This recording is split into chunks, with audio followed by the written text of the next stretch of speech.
Sam here, and I'll be doing the free video for Friday, February 23rd, 2024. So I'm getting this one out a little bit early, about 2 hours before the market closes, only because I have a doctor's appointment to attend to here in about 30 minutes. I just finished making the video for the folks in the main room, and it's a little bit more of the same, right? Going into last week's video here on YouTube, the free video, we were looking for a pullback. You started the week with a pullback, and then NVIDIA comes out and saves everything. And now the question is, well, what happens next? And really, I think you could probably go back and watch last week's video and kind of get a good idea of the same concept, which is the air is thin up here. So while there are no negative signals necessarily, there actually is a trap on the NQ as of today that has not been broken. So a trap basically means that something looks like this. And you can pull this up on an hourly time frame or whatever time frame you like on the NQ. So you'll have a top, you come down, that's your resistance level. Today we broke above the top and immediately sold off below the resistance level. And this creates the trap, right? Everyone who bought above the previous high is now in at bad prices, and we have seen the potential that could cause, honestly, almost every pullback happens exactly like this, where you have a predefined top, you have excessive optimism to the upside, it trades below the level, and then it tends to kind of do that. Now, there's no active signals quite just yet that is the predominant pattern, but that pattern is in play and will likely be in play going into next week. So it is worth knowing that pattern, and you can see it for yourself on the NQ.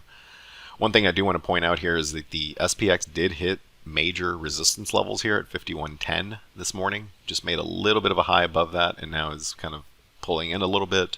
So just be aware that not only did you hit major resistance there at 5110, but you have 3 ATR on the weekly time frame as well, and you have some extreme signals on the daily time frame. So in order for this to keep going, it needs to keep going, right? At this point, I don't know that any other pullbacks will be positively received. I think that we've kind of exhausted this 21 dynamic, right? Normally, I would say on the 5th test, and the next test of the 21 would be the 5th one. That's when problems arise.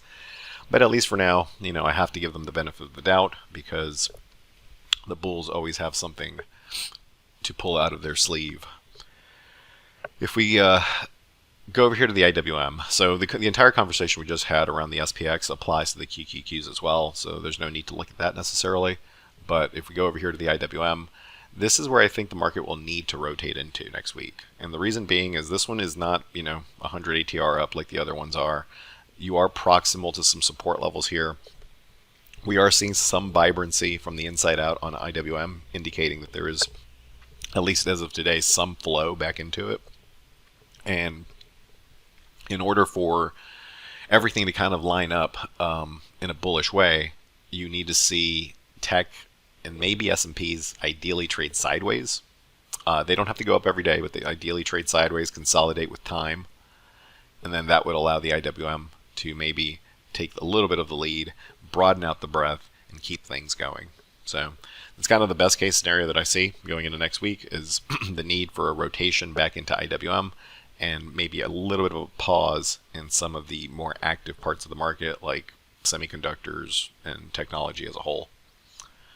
So aside from that, I didn't see anything else that was really worth commenting on with the premium folks. You're seeing a little bit of weakness in the dollar, a little bit of strength in bonds, both of which are generally going to be bullish. I didn't really see anything in the VIX, but really the two main things that I would say that are top of my mind at least are the bull trap that is still active as we speak.